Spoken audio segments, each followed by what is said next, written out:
Many cite the restoration of the nation of Israel as a fulfilled prophecy.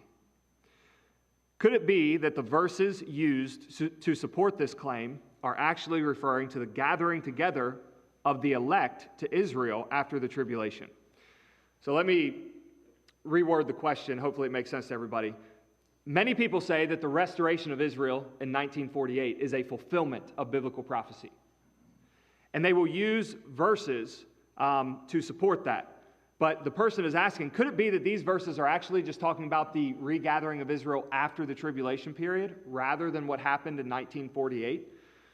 And the verses used that were mentioned are a few. So let's go to these verses. Go back to Isaiah chapter number 11. We have to look at them for ourselves. Go to Isaiah chapter number 11 to see what verses are often used by people to say that 1948 was a fulfillment of these verses.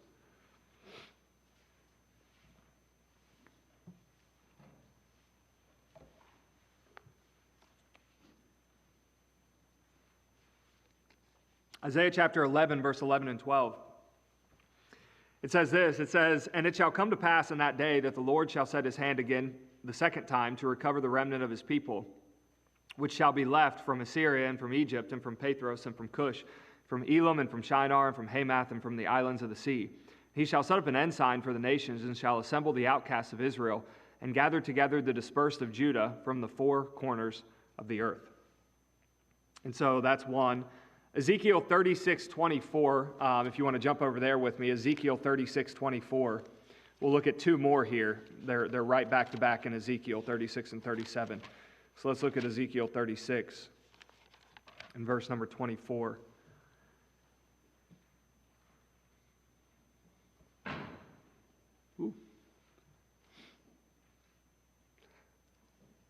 Ezekiel 36:24 says this, "For I will take you from among the heathen and gather you out of all countries and will bring you into your own land."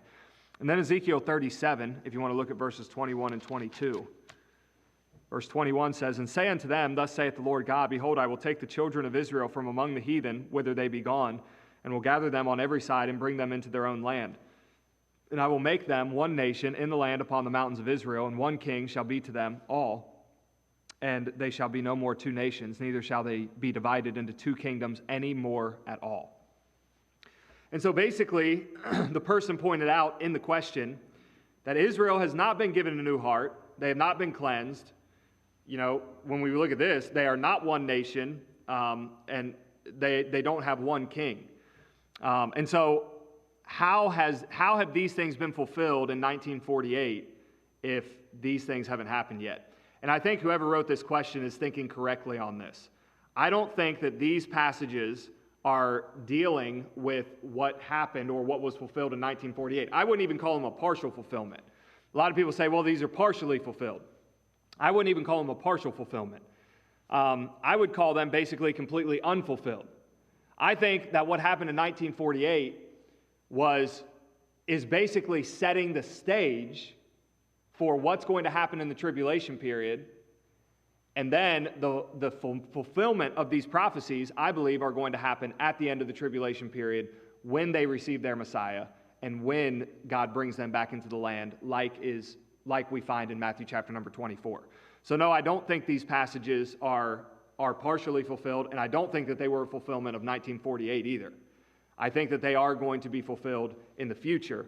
What 1948 did and what's happening today is setting the stage for the 7-year tribulation period to be carried out and for the Jews to be persecuted by the Antichrist and then for the regathering to take place back in their land once again.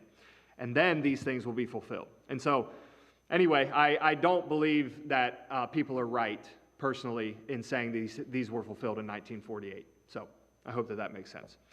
That's how I'd answer number 4. Number